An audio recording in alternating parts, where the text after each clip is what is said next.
Thanks, Susan, for that intro. And thanks again to the BPI for inviting me to speak here today. So I'm going to come with a slightly different perspective, as Susan mentioned. So my way into immersive is actually purely been from the live experience side, and so far not actually in one recorded or released music. So just to give a brief background, I'm an electronic music producer and live AD artist.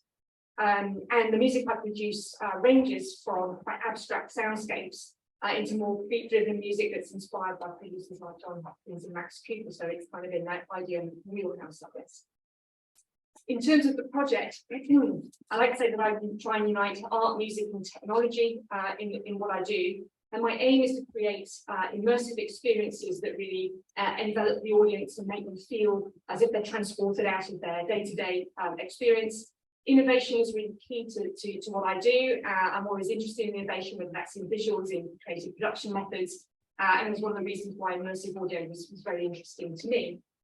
And again, just to give a view, so apart from the music side, I'm very inspired by art projects. So, for instance, this is an AV installation by Ryoji Ikeda, which was on recently at 180th Strand.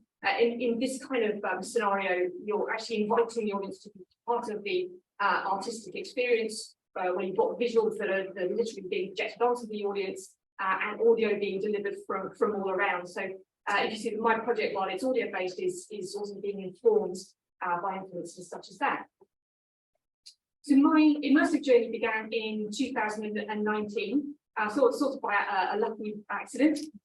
So I was lucky enough to have the opportunity to play a show at Abbey Road Studios, where I was at a kind of an innovation hackathon event.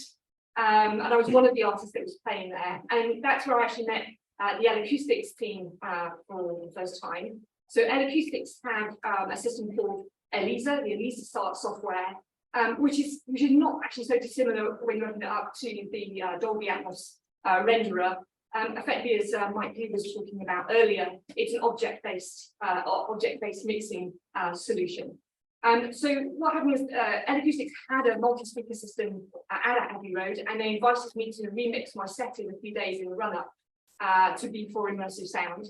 And with the support of their engineers, and this is working out of their studio in Highgate, I was able to complete that. So I actually found the software it's a little challenging to start with, because as a producer, you're trying to think in a slightly different way. You're moving from the sort of channel production through to creating sound objects and thinking, well, which sounds need to be separated in order for me to position them spatially around the hall.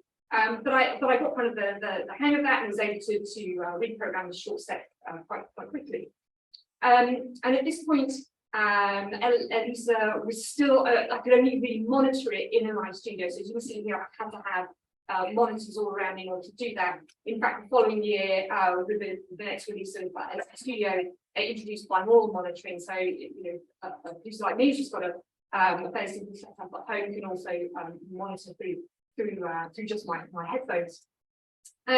So that was a fairly successful experiment. For me, as an artist, I was really excited by the additional palette of opportunities to deliver sound to an audience. And this is at the end of 2019, so I was quite excited about immersive experience, but then obviously we went into 2020 and we went into lockdown. So a lot of my energy then got focused into the visual side and live streaming, and also incorporating things like mixed reality into what I did. However, come 2021, the world started opening up again. There was possibilities for live, which is always really my first love, is to make that connection with an audience. And I was very keen to sort of stage what I saw as the vision of an immersive experience, which should incorporate immersive sound. So I was lucky enough to receive an Arts Council grant to put on just a small show in which I effectively dry hired an art gallery, which is a Copeland gallery down in Peckham. And into that, installed various elements. So I worked with visuals. I also programmed the light show. All of this coming out of my Ableton set. So all the programming I do, whether it's for immersive, the lighting, etc., can be done through automation through Ableton. And we played a couple of dates, sort of running into 2021 Christmas, which, as everyone remembers, COVID was beginning to take over again. So it was quite a challenge. But at the same time, we had great and positive feedback from all the people who made it down to the event. And I was really excited by the possibilities of bringing all of those elements together. And for the first time, I was also able to start making the lighting work in conjunction with the audio, which then gives this illusion of something additional happening for the audience. So following that and positive feedback, over the next year, I did a few more experiments. I've also used the Elisa software to drive non-acoustic setup. So for instance, a eclectic art lab where they have a bespoke setup, which was both horizontal playing as this was with 12 speakers, but also elevation playing, so beginning to understand how I could elevate sound as well as play it around the audience. Eventually it sort of culminated in the opportunity to play at Earth.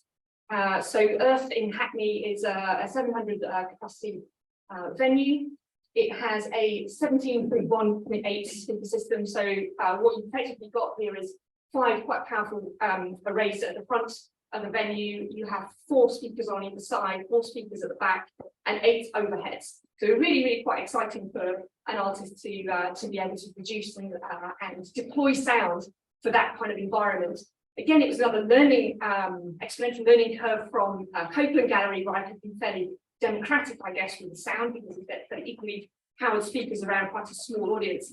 Here, I had to start thinking, you have to sort of, it's almost like a hybrid between how you might mix for a stereo frontal system that's kind of been glued together with more immersive elements running around the venue. And as mentioned, all kind of run through my Ableton setup. What I'm going to show you next is just a 1-minute overview of what that show looks like. And while unfortunately I can't give you an immersive experience of the sound, you can kind of catch glimpses of how the lights are mounted near the speakers and a little bit on my setup, which I'll then talk a little bit about afterwards. And just a little bit about how that sort of show is probably a suitable show for an artist looking to do immersive.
So what was happening during that performance is I had probably spent some time before the performance pre-programming it in the Elisa object-based mixing software.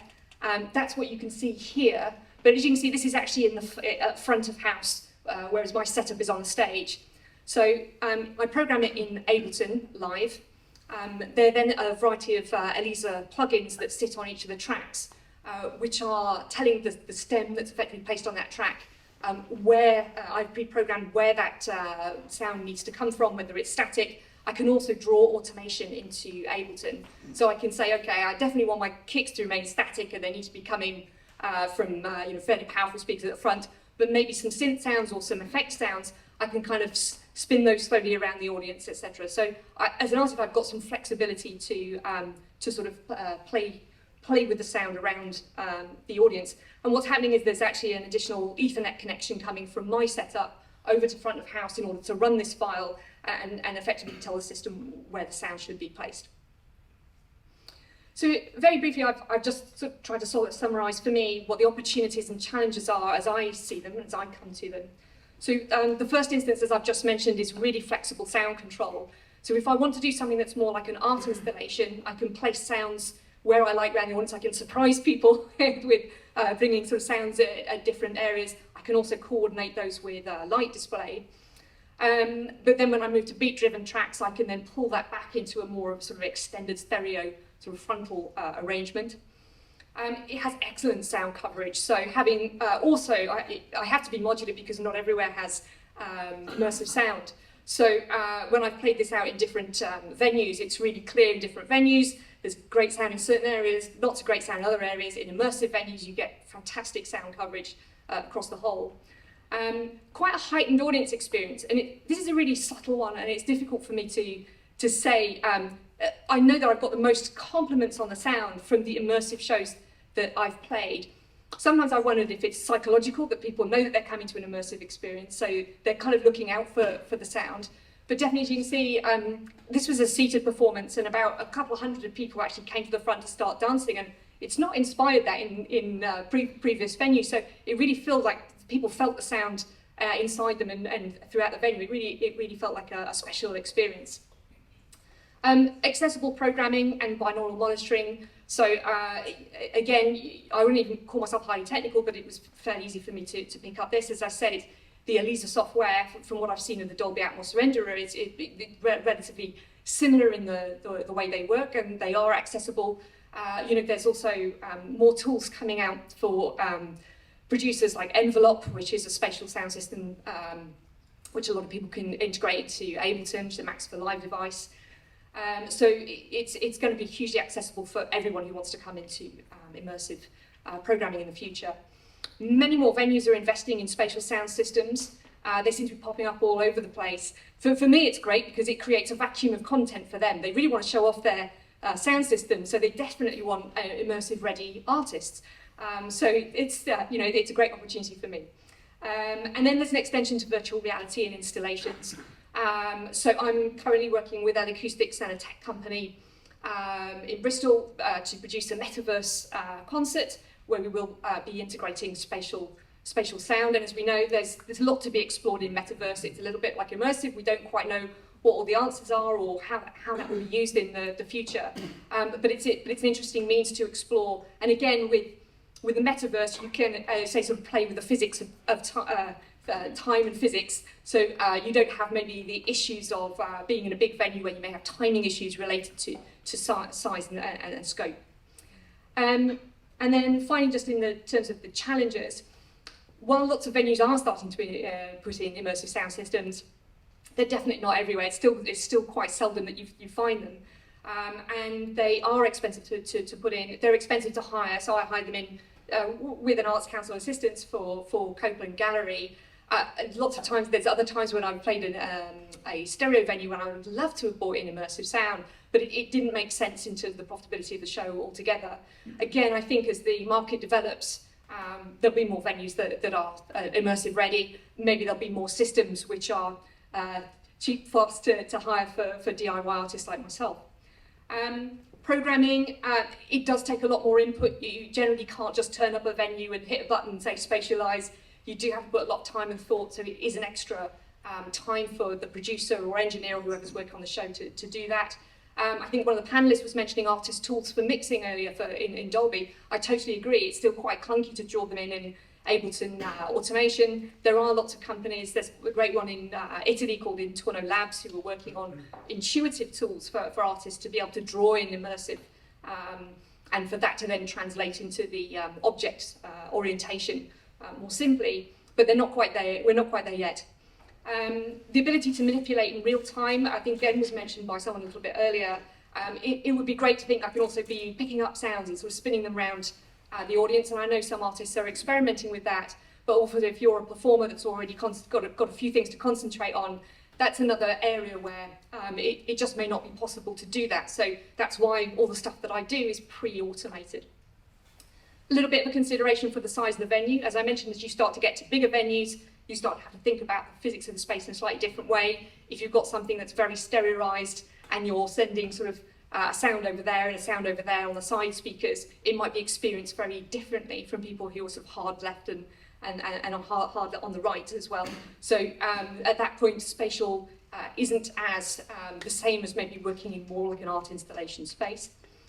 And then finally, I think really importantly is communication across formats. So obviously I'm using Elisa and Acoustics at the moment, and I've come into that just because I was coming at it from a live perspective.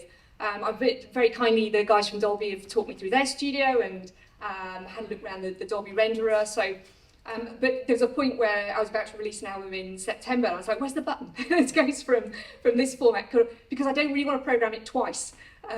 If possible, I'd like, maybe it has to be programmed twice because it's different end use cases, but ideally there needs to be some sort of form of communication between those different platforms. And obviously those are not the only two. There's also D&B Soundscape, there's Sony 360, I think someone mentioned earlier. So I'm really interested to see how that area develops in terms of whether there is or isn't communication across different formats, because it may be that I choose to release in Atmos but then play live in Elisa Fed Acoustics just for whatever practical reasons there may be. So yeah, so that's just the quick summary of my Immersive as I've seen it. Thank you very much.